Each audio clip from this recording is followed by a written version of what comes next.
Welcome to Whence Cometh the World. I'm Lord Peter Frederick Walthamstone. Tonight we explore the views of an ancient Greek philosopher, Anaximenes, who held the belief that the world was created from air. By felting the air, other things were created. Critics of this view say that in order to smelt the air, you need a compressor. Tonight, we bring you the defenders of Anaximenes who say they have found this compressor. Tonight we bring you interviews from around the globe on this touchy subject. During my research on this topic, I met with billionaire James Dyson, a self-proclaimed felting expert, who believes that God felts air by passing it through his rectum. I met with him in his office to discuss this controversial view. How do you apply your expertise to this theory of feltogenesis? As you may or may not know, it was in contemplation of Anaximenes that first inspired me to create a vacuum that doesn't lose suction. But in any case, one day I was leaving myself upon the floor when the idea occurred to me. What idea? Well, you see, many people see the world as crap. It's just a steaming pile of crap. But I thought about it, and you know, I think they're right. I think the world is just a giant turd, don't you? Really? Well, yes. You see, when we take a crap, brown, almost earthen contents fall fertile upon the ground. I gather we'll be the same way. And indeed, after I left the crap to sit out for a week or so, it was overcome with life of all forms. It got me to thinking, well, the world is just a giant turd. It's just a giant deuce of a world. Why couldn't God have taken a giant shit, and that was the world? The world is just a giant turd. How else could it be so? Well, that sounds good enough for me. So how do you think this process occurred? Well, you see, if this is God's rectum, and I squeeze it like so, you can clearly see how... No, What? I don't understand. Well, it's really very simple, you see.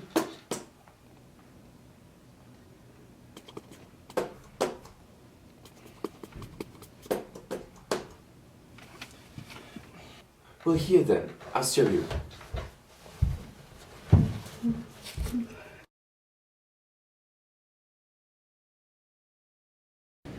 In our second interview, I interviewed the father of philosophy himself on his views on the subject.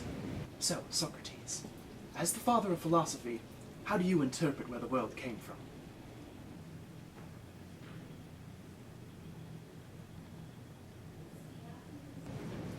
For our final interview, I interviewed a clinician, Dr. Leonard, at the Center for Resolving Actor Problems in Pasadena.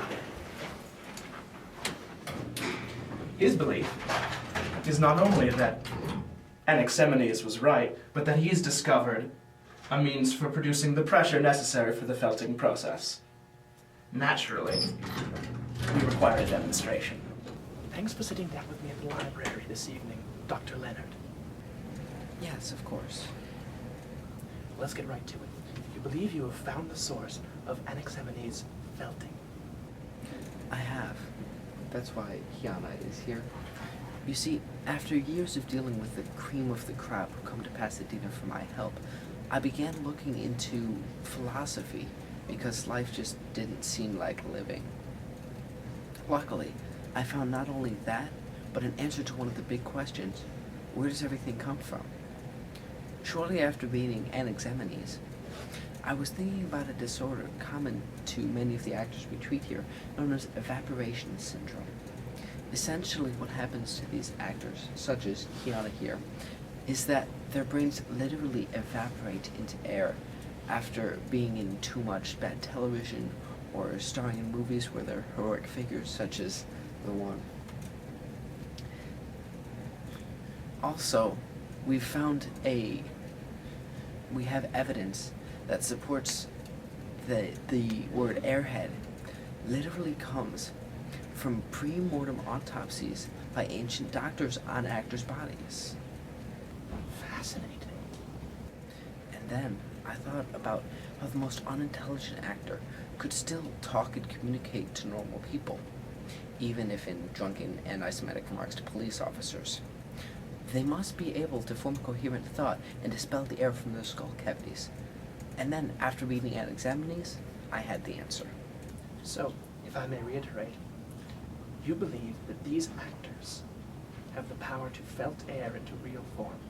Yes, Well, of course, there will be people who disagree with you. of course.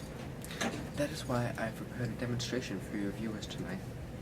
You see, my fellow clinicians and I have been hard at work over the past few years, and we've begun to prove our hypothesis. Many of our actors have little to no cognitive function at all. But Kiana here is our star pupil. Now, watch carefully. I will communicate with him. Kiana, over here, please. Trinity.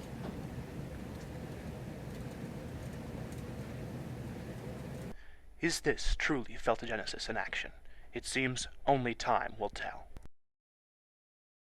This evening we have seen 3 separate stories that could prove feltogenesis. But the real verdict lies with you, the viewer. Can things really come from air? Where does the world really come from? Join us next week on Whence Cometh the World, when we explore a particularly bizarre worldview in a segment we are calling The Atomists.